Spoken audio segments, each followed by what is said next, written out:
Gold USD technical analysis. In my immediate last video, I talked to you about the market moving to the upside, that gold is going to come down a little bit, then we're going to see the market move up, and that very movement is going to happen next week of trading. This is what I am still expecting, and right now we've seen a little move to the upside. What is going to happen on gold next week is the market is going to drop a little bit, not below this very low, but market is going to drop, and then we're going to see that very movement. So what you should be paying attention to right now on gold is the market move to the upside. That is a significant retracement to the upside of this very long move to the downside, because the market moved all the way from here to this very area. So we should expect retracement in the market before continuation to the downside. So next week, expect the market on gold to move to the upside.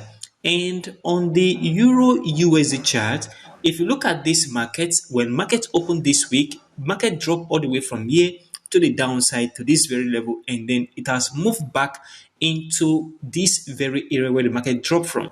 What I am expecting on Euro USD is very simple. Right now, don't expect any aggressive move to the upside from where the market is from this very area. Rather, pay attention to the market retracing, because an important retracement is necessary for the market before the next move to the upside.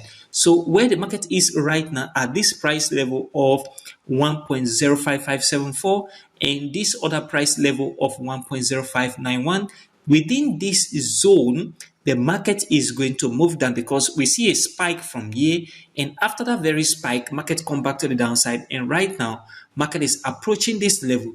So from this very level is where you should expect the market to retrace. So market is going to retrace, and then we're going to see continuation to the upside